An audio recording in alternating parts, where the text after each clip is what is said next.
አብርሃምና ሄርሜላ እንግዲህ ዛሬ በአዲስ ነገር ጠብቁኝ ብለዋል። እንግዲህ በአዲስ ነገር ሊመጡ ነው። እንግዲህ እንኳንም ታረቃችሁ፣ እንኳን ይቅርታውን ተቀበልሽው፣ አንድ ላይ ሆኖ ከዚህ በኋላ አትለዩ ማለት ነው። እንግዲህ ፍቅራችሁን ያብዛላችሁ። ነገ አብርሃም አንቺን ሩታን ትቶ አንቺ ጋር እንደመጣ አንቺንም ትቶ ሌላ ሴት ጋር እንዳይሄድ እንጂ ሄርሜላ እንግዲህ በመጨረሻ የራስሽ አድርገሻል ማለት ነው። እንግዲህ ሩታ ከዚህም በኋላ ቼክ እንደማታረገው ነው የተናገረች። እንግዲህ በመጀመሪያው እንኳን ታረቃችሁ፣ እንኳን ሰላም ሆናችሁ። ሁለተኛ ደግሞ እንኳን ደስ አለሽ፣ ያሰብሽው የልብሽ ምሻት ስለተሳካልሽ እንኳን ደስ አለሽ ሄርሜላ ማለት ነው። እንግዲህ ያው የሰው ባልን ብትወስጂ እንግዲህ የተባረከ ይሁንልሽ እንልሻለን ማለት ነው። ሌላ ምን ይባላል? ሰላም እንኳንም አወረዳችሁ ማለት ነው። አንድ ላይ መሆናችሁ ካልቀረ ሰላም ሆናችሁ ብትኖሩ ነው የሚሻላችሁ ማለት ነው። እውነት ለመናገር በጣም ደባሪ ነገር ስታደርጊ ነበረ። ነገር ግን በመጨረሻ ደግሞ ባዶ እጅሽን አልቀረሽም፣ የራስሽ አደረግሽው ማለት ነው። ያው የሰው ወርቅ አያደምቅም እንደሚባል ነው ነገሩ ማለት ነው። እንግዲህ የሰው ባል ቢሆንም እንግዲህ በመጨረሻ ወስደሽ የራስሽ አድርገሻል ማለት ነው። የተባረከ ይሁንልሽ እልሻለሁ ሄርሜላችን።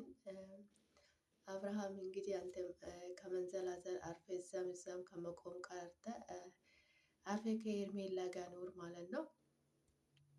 ምክንያቱም አጭር ናትና አብራችን የሆነውን ሰው ማስደሰት አለብን ማለት ነው። የዛን ሰው ፍላጎት ማሙላት አለብን። አንድ ሰው አብረን እስከሆን ድረስ ፍላጎቱን ማሙላት አለብን የኛ ሰው ማለት ነው። ሰው ሲደሰት እኛ አይምሯችንም እረፍት ያገኛል። ሰው ከምናስከፋ ራሳችን አስከፍተን ሰዎችን ብናስደስተው ነው የሚሻለው ማለት ነው። ሰላም ሰላም፣ ውድና የተከበራችሁ የኔ ውድ ቤተሰቦች እንዴት ናችሁ? ላይ ደህና ናችሁ ወይ? ያለው ፈጣሪ የተመሰገነ ይሁን። እናንተም ሰላም እንደምትሆኑልኝ ተስፋ አደርጋለሁ። እንዴት ናችሁልኝ? ያለው ፈጣሪ የተመሰገነ ይሁን። እንኳን ወደ ቤቴ በሰላም መጣችሁ የኔ ውድ ቤተሰቦች። ሼር ላይ ሰብስክራይብ በማድረግ ቤተሰብ ይሁኑ፣ ወደ ቤቴ ይቀላቀሉ ይላችኋለሁ። እንደምን አላችሁልኝ? ቪዲዮ ሲተው ላይክ አድርጉልኝ። የሁሉም ሰው ቪዲዮ ላይክ አድርጉላችሁ፣ ከኛ የሚጎል ነገር የለምና ሰላማችሁ ይዛልኝ። ስለምታደርጉልኝ በሙሉ ከልብ አመሰግናለሁ። ፈጣሪ ያክብርልኝ። በጣም ነው የምወዳችሁ የማከብራችሁ ውድ ሀገሬ ልጆች። ፈጣሪ ከክፉ ነገር ሁሉ ይጠብቃችሁ። ዛሬ እንግዲህ በአዲስ ቪዲዮ መጥቻለሁ ማለት ነው። በመጨረሻ ሄርሜላና አብርሃም አንድ ላይ ሆኖ ማለት ነው። እንግዲህ ሄርሜላ እንደምንም ብላ እንደምንም ተጣጥራ አብርሃምን በእጁ አስገብታለች ማለት ነው። ከዚህ በኋላ አይጣሉም አይለያዩም ብዬ ተስፋ አደርጋለሁ ማለት ነው። እንግዲህ ፍቅራችሁን ያብዛላችሁ። የሰው ልጅ ከምንም በላይ በሰላም በፍቅር ሲኖር ነው ደስ የሚለው ማለት ነው። ህይወታችንም ደስ የምትል በሰላም በፍቅር ከሰዎች ጋር ተቀራርበን ስንኖር ነው ደስ የሚለው ማለት ነው። ከዛም ስንጣላ በጣም ነው የሚደብረው ማለት ነው። ህይወት አጭር ናት። እስኪ አለን ድረስ ከሰዎች ጋር ሰላም አውርደን በሰላም በፍቅር ስንኖር ነው ደስ የሚለን ማለት ነው።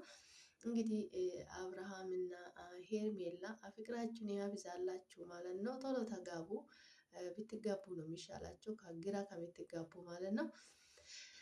እንግዲህ ሄርሜላ እንኳን ደስ አለሽ። በመጨረሻ እንግዲህ የሩታን ባል የራስሽ ባል ስላደረግሽ ማለት ነው። እኛ እንግዲህ ምንም ማድረግ አንችልም። እንግዲህ ምንም ማለት አይቻልም ማለት ሰላማችሁ ይብዛልኝ ውድ ቤተሰቦቼ። እንግዲህ ዛሬ በአዲስ ነገር ጠብቁን ብለዋል ማለት ነው። በአዲስ ነገር እንጠብቃቸዋለን። እናንተ ብቻ አዲስ ነገር ይዛችሁ ነው እንጂ እኛ እንጠብቃቸዋለን። ለመጠበቅ ችግር የለብንም ማለት ነው። ሰላማችሁ ይብዛልኝ ውድ ቤተሰቦች። አብራችሁ ስለምትሆኑ ስለምታበረታቱኝ ከልብ አመሰግናለሁ። ፈጣሪ ከክፉ ነገር ሁሉ ይጠብቃችሁ። በጣም ነው የምወዳችሁ የማከብራችሁ። ቪዲዮ ሲታዩ ላይክ አድርጉልኝ። አብራችሁ ስለምትሆኙ ሰፖርት ስለምታደርጉኝ ከልብ አመሰግናለሁ። ሰላማችሁ ይብዛልኝ። በጣም ነው የምወዳችሁ የማከብራችሁ። ውድ የሀገሬ ልጆች በያላችሁበት ቦታ ፈጣሪ ጥላ ከለላ ሆኖ ከክፉ ነገር ሁሉ ይጠብቀን። ሰላማችሁ ይብዛልኝ። በጣም ነው የምወዳችሁ የማከብራችሁ። ሰላማችሁ ብዝት ትርፍርፍ ይበልልኝ። ፈጣሪ ከክፉ ነገር ሁሉ ይጠብቃችሁ ይጠብቀን። በቀጣይ በአዲስ ቪዲዮ በአዲስ ነገር እስክንገናኝ ቸር ቆዩልኝ። በጣም ነው የምወዳችሁ የማከብራችሁ። ሰላማችሁ ይብዛልኝ።